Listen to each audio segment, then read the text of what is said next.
Hello friends, आज ना आपण मंचुरियन करणार आहोत.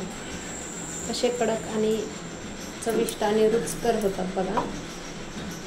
मी हे पत्तागोबी बारीक किसून घेतली आहे, एकदम बारीक किसणीनं. तर पत्तागोबी किसून घेतली आहे. त्याच्यानंतर लसूण आणि मिरची आणि मीठ याच्यामध्ये आपण हे पेस्ट करून घेऊया. हे आपण पेस्ट बनवून घेतली आहे बघा. फक्त लाल मिरची पावडर किंवा लाल मिरची टाकली आणि पाणी टाकलं तरी चालेल. तर ही माझ्याकडे लाल मिरची पावडर होती. मध्ये मसाला असलेली टाकायची नाही, कारण त्यानं टेस्ट वेगळी येते. फक्त मिरची, लाल मिरची पाण्यात भिजत टाकायची. तर माझ्याकडं मिरची पावडर होतं, तेच मी वापरलं. हे आता या पत्तागोबीमध्ये टाकायचं आहे आणि थोडंसं याचं चटणीसाठी बाकी पण ठेवायचं थोडंसं. हे बघा, थोडीशी पेस्ट याच्यात टाकली, थोडीशी पेस्ट चटणीसाठी बाकी ठेवली आहे. आता हा मैदा, याच्यामध्ये तुम्हाला पाहिजे तेवढा मैदा टाकून घ्या. मी थोडेसे जास्तच करणार आहे.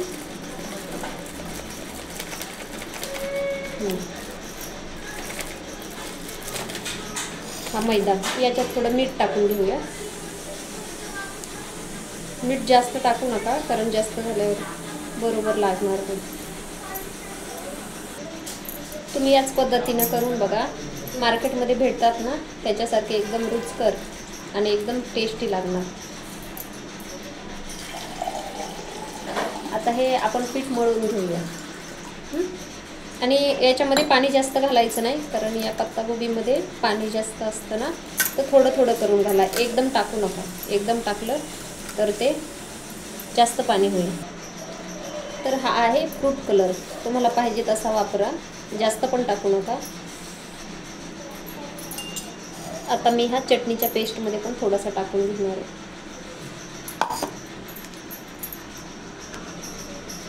तर आता हे आपण मळून घेऊया छानपैकी.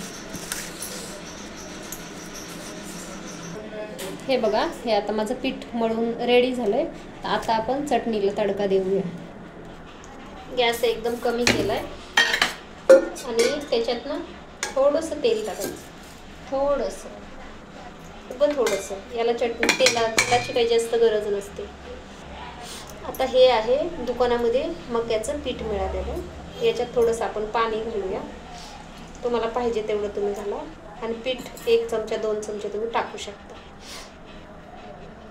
1.5 चम्मच पाण्याची सुद्धा भरपूर चटणी बनते. आता आपण याच्यात या तेलामध्ये, तेल कडक केलंय, याच्यात टाकूया.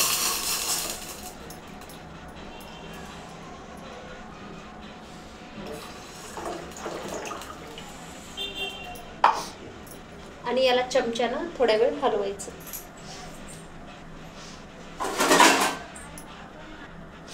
तुमच्या चवीनुसार मीठ पण टाकून घ्या.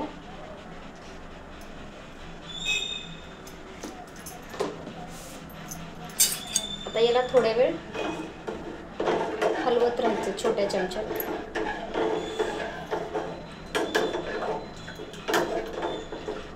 कारण यात गाठ नाही झाली पाहिजे. तुम्ही हे करून बघा.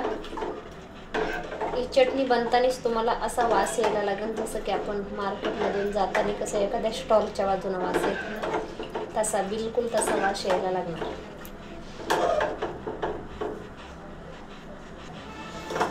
बघा, आपल्या चटणीला एकदम मार्केटमधल्यासारखी चटणी व्हायला लागली आहे. एकदम छान अशी चटणी झाली, एकदम छान. तुम्हाला पाहिजे का? एकदम छान अशी चटणी झाली.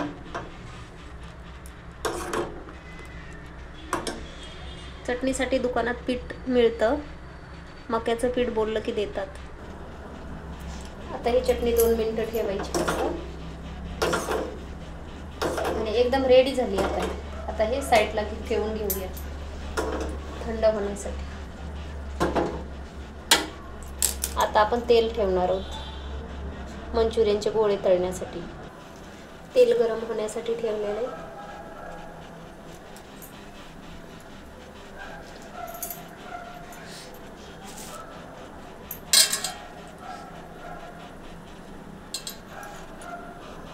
चांगलं तेल गरम झालं, थोडं पाणी घ्यायचं ग्लासामध्ये आणि पाण्याचा हात घेतला की बरोबर तुम्हाला ते गोल करता येतील असे, आणि ते हाताला चिपकत नाहीत. तुमच्या आवडीनुसार तुम्ही छोटे मोठे कसेही केले तरी चालते. पीठ जास्त पातळ करायचं नाही. पीठ जास्त पातळ केलं तर मग नरम राहतील. कडक पीठ असेल तर कुरकुरीत बनतात. मार्केटमध्ये मिळतं त्याच्या आतमध्ये ते अजिनोमोटो म्हणून टाकतात. ते टाकायचं नाही, कारण ते मुलांसाठी घातक असतो आणि तो जास्त खायचा नाही. याच्यात नाही टाकला तरी पण चालतो. आणि आपले मंचुरियनचे पकोडे एकदम कडक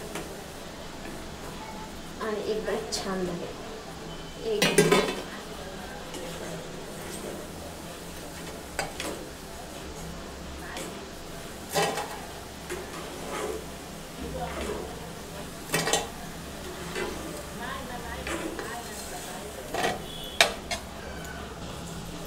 तर हे बघा, आपलं रेडी झालं मंचुरियनचं प्लेट.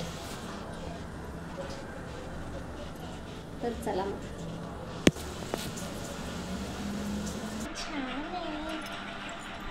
छान आहे ना? बघा, तर आपले मंचुरियन पकोडे घरच्या घरी तयार झाले. छान आहेत का? तुम्ही पण घरी ट्राय करून बघा आणि मला नक्की सांगा की कसे झाले, कसे होतात. आणि हां, सुनीता किचन गार्डनला लाईक आणि सबस्क्राईब करायला विसरू नका, जेणेकरून तुम्हाला नवीन नवीन व्हिडिओ असेच येत राहतील. मी टाकल्याच्या नंतर तुम्हाला लिंक मिळत राहील. आणि माझे व्हिडिओ काही एडिटिंग वगैरे काही नसतात, साधे सिंपल, जे की तुम्हाला एकदम आसानीनं समजतील. मला लाईक आणि सबस्क्राईब करायला विसरू नका. धन्यवाद. एकदा सुनीता किचन गार्डनला नक्की भेट द्या.